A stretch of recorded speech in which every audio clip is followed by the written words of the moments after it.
Bienvenidos, mi nombre es Virginia Rodríguez y soy asistente del Departamento Básico de Medicina. Bueno, hoy les voy a hablar a modo de introducir varios conceptos generales para este taller sobre los mecanismos de alteración genética y epigenética en el cáncer. Estos son los puntos que vamos a tocar: la importancia del tema, aspectos básicos del genoma humano, genómica del cáncer y mecanismos de alteración génica. ¿Cuál creen que es la importancia de conocer las bases genéticas y epigenéticas del cáncer? Bueno, vamos a hablar de esto porque el cáncer es un conjunto de enfermedades en esencia genéticas que comparten como base patogénica la acumulación de alteraciones moleculares en el genoma de las células somáticas, o sea, en cualquier célula de nuestro organismo, y estas alteraciones llevan a una profunda desregulación de distintos mecanismos esenciales, principalmente de la proliferación y supervivencia celular, además de otras funciones muy importantes que vamos a ir viendo a lo largo de los talleres. Además, el conocimiento de la biología del cáncer ha permitido avances significativos en el conocimiento de esta enfermedad y ha transformado el campo de la oncología clínica en múltiples niveles, ya sea a nivel diagnóstico, pronóstico, de tratamiento, entre otras.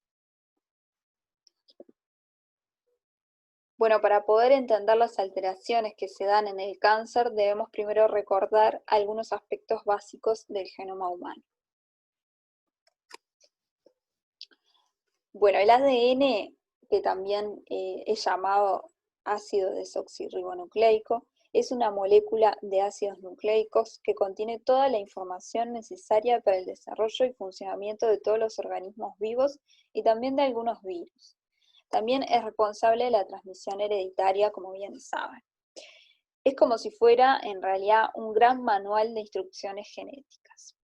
El ADN se ubica en el núcleo de la célula, organizado en estructuras que deben recordar bien, llamadas cromosomas.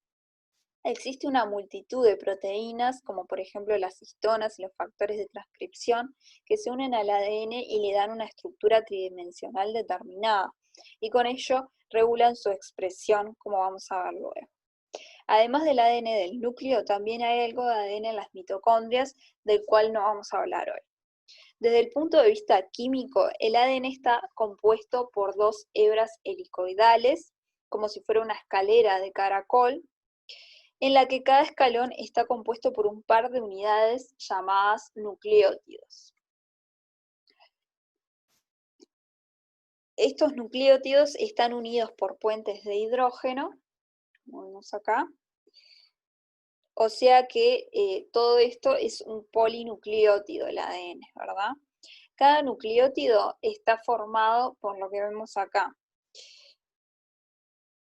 un glúcido, la desoxirribosa, una base nitrogenada que puede ser una de estas cuatro, adenina, que se denomina con una letra A, timina con la T, citosina con la C o guanina con la G, y un grupo fosfato que lo que haría el grupo fosfato sería formar las barandas de la escalera, ¿bien? Lo que distingue a un nucleótido de otro, o sea, esto es un nucleótido de otro, es su base nitrogenada, el resto es igual en todos. Las bases nitrogenadas no se combinan al azar, sino que siempre se unen de la misma manera: adenina con timina y citosina con guanina. Esto es muy importante, dado que el código genético se especifica nombrando la secuencia de las letras de sus bases a lo largo de la cadena, como pueden ver acá. Es decir, que esta disposición es la que codifica la información genética, o también llamada secuencia genética. En este código genético, cada 3 pares de bases se forman lo que se conoce como codón.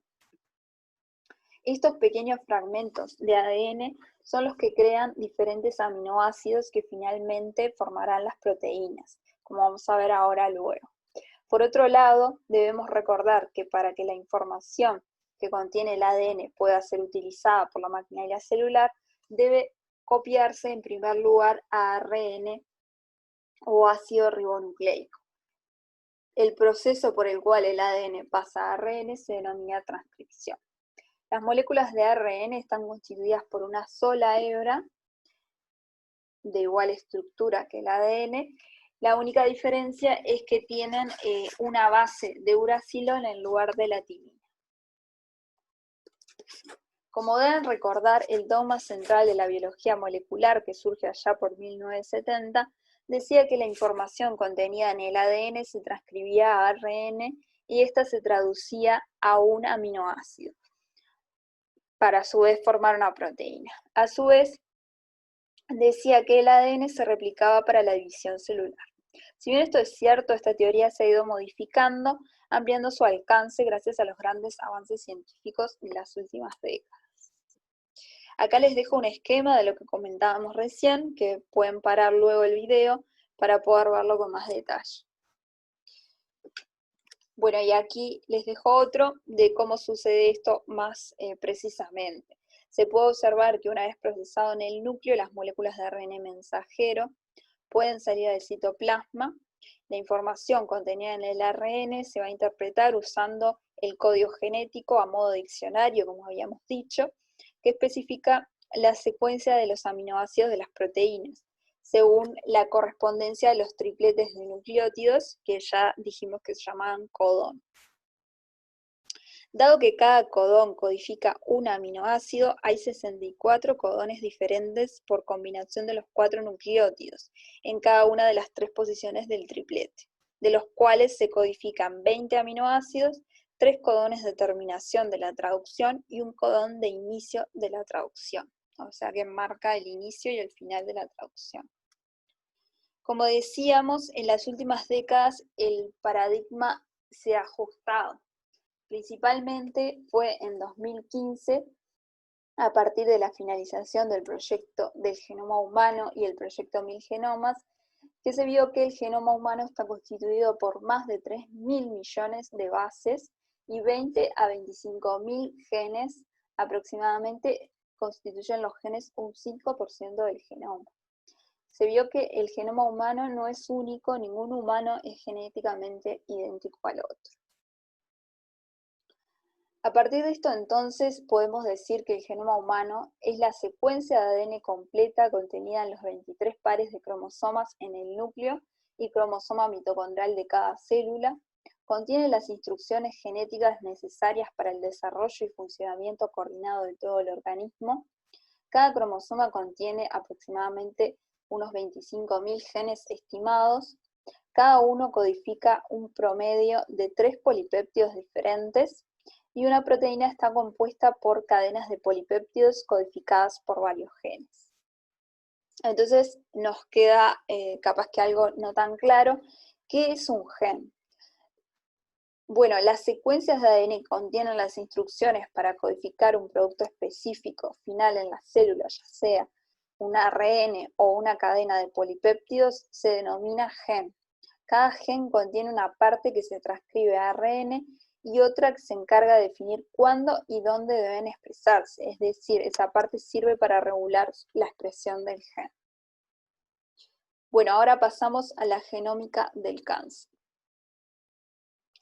Hablamos específicamente de genómica del cáncer, dado que más del 1% del total de genes codificantes para proteínas están mutados en múltiples cánceres, y por lo tanto probablemente contribuyen a la carcinogénesis. El número de mutaciones varía entre los distintos tumores. Los tejidos con gran recambio celular, es decir, autorrenovación, tienen una mayor tasa de mutaciones pasajeras que no son relevantes en la carcinogénesis. Las alteraciones genéticas son más frecuentes en regiones no codificantes para proteínas del genoma. Bueno, entonces, deberíamos preguntarnos si todas las mutaciones encontradas en un tumor son requeridas para la carcinogénesis. Bueno, la respuesta es no. Cuando un tumor maligno se ha desarrollado, presenta millones de células que tienen numerosas alteraciones genéticas. Si bien algunas de estas tienen un rol muy importante en la proliferación maligna, muchas de ellas no tienen un rol funcional en la tumorogénesis. Las mutaciones que son requeridas para la carcinogénesis se denominan conductoras o driver en inglés. Estas mutaciones confieren ventaja selectiva durante la evolución clonal del tumor y por lo tanto mueven hacia adelante el proceso de malignidad. Por otro lado, hay otras mutaciones que ocurren durante la carcinogénesis pero que no contribuyen al proceso tumoral. Estas son denominadas pasajeras o passengers en inglés, y estas ocurren al azar, sin promover el fenotipo tumoral. Cuando el clon exitoso, definido por una mutación driver, se comienza a expandir, la mutación pasajera simplemente es llevada con el clon, pero no influye para nada. Bueno, ahí al fin llegamos a los mecanismos de alteración génica en el cáncer.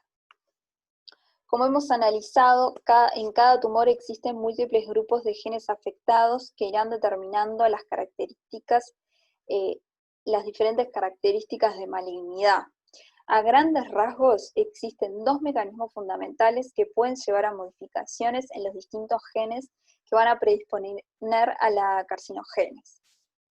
Bueno, estas son dos: cambios permanentes en la estructura o secuencia de un gen, o cambios en la regulación de la expresión del gen. A continuación vamos a describir brevemente cada una de ellas.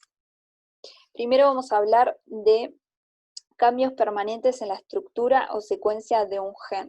En este grupo tenemos varios tipos de alteraciones posibles, y cabe destacar que estos cambios permanentes se denominan variantes génicas. Dentro de estos tenemos las mutaciones puntuales, cambios cromosómicos de lesiones o amplificaciones. Bueno, yendo un poco más al detalle, las mutaciones puntuales se definen como cambios en una base de ADN que consecuentemente va a generar un cambio en el aminoácido para el cual codifica ese segmento del gen. Esto va a generar un cambio crucial en la función de la proteína o en la regulación de su expresión, como por ejemplo quitarle la función a un gen supresor tumoral o regular en más a un oncogen que libere un mecanismo de proliferación descontrolada. Respecto a los cambios cromosómicos, es sabido que el daño genético también puede afectar grandes segmentos cromosómicos que incluso pueden detectarse en el cariotipo común. Las anomalías de cariotipo son muy frecuentes y no son aleatorias. Eso es importante dado que se han identificado en la mayoría de las leucemias, linfomas, algunos sarcomas y carcinomas, anomalías cariotípicas específicas que pueden contribuir en el diagnóstico o en el pronóstico de la enfermedad. Estos cambios pueden constituir cambios en el número de cromosomas, que esto se llama aneuploidía, o cambios en la estructura de los mismos, que ahí vamos a tener las inversiones o las translocaciones. En cuanto a las inversiones cromosómicas, es un cambio por el cual un segmento cromosómico cambia de sentido dentro del propio cromosoma. Esto va a alterar el orden y la secuencia del segmento génico involucrado. Puede como resultado interrumpir una secuencia clave en un gen, alterando a la misma proteína o a la regulación de esa proteína. Estas alteraciones son relativamente poco frecuentes en la generación de neoplasia. En tanto, las translocaciones cromosómicas sí son mucho más frecuentes, principalmente en neoplasias hematológicas. Y bueno, pueden activar oncogenes fundamentalmente por dos mecanismos: por la alteración de la regulación de la expresión génica al intercambiar uno de sus elementos reguladores con lo de otro gen, o mediante la formación de genes de fusión híbridos. ¿Qué quiere decir esto? Quiere decir que secuencias no relacionadas normalmente de dos cromosomas diferentes se recombinan y forman genes de fusión híbridos que van a codificar para proteínas quiméricas, o sea, que tienen dos partes de diferentes cromosomas, de diferentes genes, y estas proteínas quiméricas van a promover de forma diversa el crecimiento y la supervivencia celular, o van a reforzar la autorrenovación y diferenciación celular, que son procesos muy importantes en la carcinogénesis. Por otra parte, tenemos las deleciones. Las deleciones se producen cuando hay pérdida de material genético, ya sea de pocas bases hasta de exones enteros. Las deleciones son más frecuentes en tumores sólidos y se han asociado a la pérdida de genes supresores tumorales particulares, o sea, con la pérdida de su función. Por último están las amplificaciones, que se caracterizan por la reduplicación y ampliación de una secuencia de ADN que lleva a la sobreexpresión de un gen. Generalmente, obvio que son un oncogen, dado que la sobreexpresión va a aumentar la cantidad de la oncoproteína.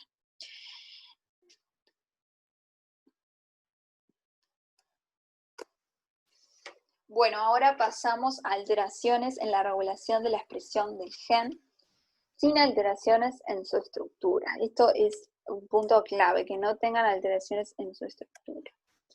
La epigenética es esto mismo que decíamos, el estudio de los mecanismos que regulan la expresión de los genes sin que ocurran modificaciones en la secuencia de ADN.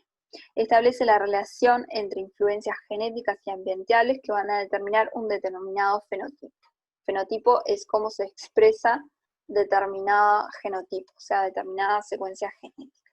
Para comprender la epigenética debemos recordar primero cómo el ADN se organiza tridimensionalmente en las estructuras que conocemos como cromosomas. La cromatina es un complejo nucleoproteico integrado por ADN y proteínas como las histonas, cuya unidad básica es el nucleosoma. Las modificaciones epigenéticas son cambios a nivel de la cromatina, que establecen y propagan diferentes patrones de expresión génica sin involucrar cambios permanentes en la secuencia del ADN. De este modo pueden provocar incremento o disminución de la expresión de determinados genes. La cromatina puede existir bajo la forma de heterocromatina, es decir, regiones compactadas, como si estuvieran pegoteadas, que son transcripcionalmente inactivas, dado que la maquinaria transcripcional no puede entrar a leer la secuencia genética, o puede estar como eucromatina, como ven en la imagen, que son regiones descompactadas y aptas para la transcripción, dado que dejan espacio libre para que ingrese la maquinaria transcripcional. Normalmente la heterocromatina se divide en constitutiva, permanentemente silente y facultativa, que si bien está bajo un estado silente puede activarse bajo un estímulo genético o ambiental. Bueno, en el cáncer esto puede cambiar y incluso una cromatina que estaba constitutivamente silente puede activarse. Existen distintos mecanismos que regulan el estatus de transcripción de la cromatina. Los más conocidos son la metilación del ADN, acá, las modificaciones post-traduccionales, covalentes de las histonas, pero también se han agregado nuevos elementos como la conformación y posición del nucleosoma, cortes a nivel de las colas de histonas y ARN no codificantes reguladores. Hablaremos brevemente de las más relevantes. Primero, la metilación génica consiste en el agregado de un grupo metilo a una citosina mediante la enzima ADN metiltransferasa. El grupo metilo interfiere con la interacción entre los factores de transcripción y las secuencias de ADN reguladoras, impidiendo la activación de la ARN polimerasa. O sea, es como poner una barrera a la transcripción. En el cáncer, esta forma de silenciamiento del gen se ve frecuentemente en genes supresores de tumor y reparadores del ADN, o sea que les quita su función. Con respecto a las modificaciones covalentes de las histonas que son proteínas que regulan, como dijimos, el empaquetado de la cromatina y por ende la expresión de los genes en dicha región, pueden ser tanto metiladas, lo que se puede asociar tanto a represión como activación de la transcripción, y también pueden ser acetiladas, o sea, agregar un grupo acetilo, como se ve acá en la imagen. Esta acetilación se asocia fuertemente con activación de la transcripción génica. Existen tanto enzimas que promueven reacciones de acetilación, o sea, que favorecen la lectura, y también existen enzimas que remueven, o sea, sacan los grupos acetilos de las histonas, y estos se vinculan a la represión de la transcripción génica, dado que van a favorecer el empaquetamiento de la cromatina. Bueno, y aquí vemos cómo puede estar alterado esto en el cáncer para favorecer el silenciamiento o no de un gen. Por último tenemos a los ARN no codificantes. Estos son ARNs que no codifican para proteínas. Más allá de funciones básicamente estructurales, como tienen los ARN de transferencias, los ARN ribosomales, entre otros, los ARN no codificantes tienen un rol regulador muy importante de la expresión génica. Actualmente se sabe que gran parte del genoma se transcribe a estos ARN no codificantes. Esos ARNs regulatorios se dividen en cortos, medianos y largos.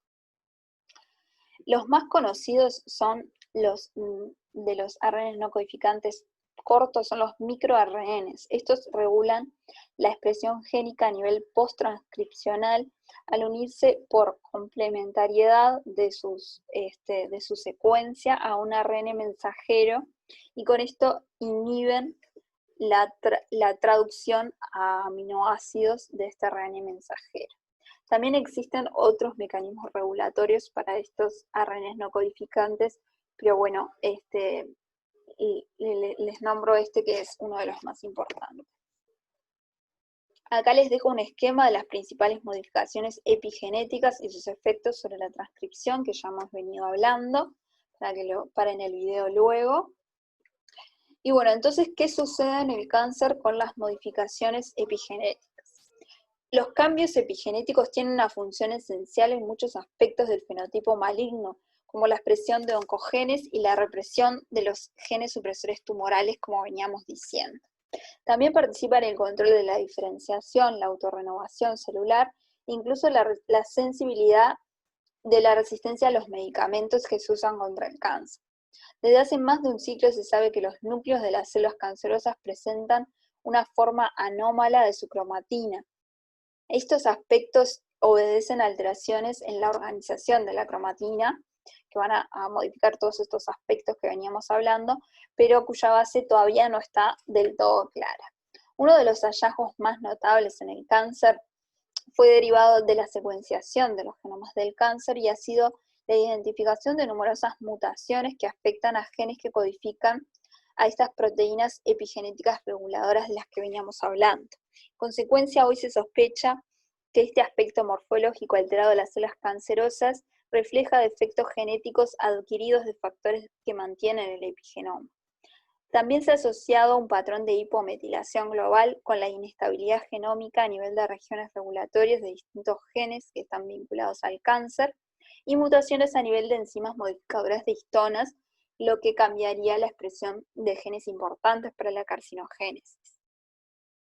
Por otro lado, el rol de los ARN no codificantes no es tan conocido, es más nuevo, pero se cree que también juegan un papel importante en la oncogénesis e incluso en el desarrollo de metástasis. Se han observado sobreexpresión o expresión a la baja en algunos tipos de tumores de estos ARN no codificantes, lo que influiría en la regulación de la expresión de distintos oncogenes y genes supresores tumorales, además como de otros genes que participan en la carcinogénesis y en el fenotipo maligno.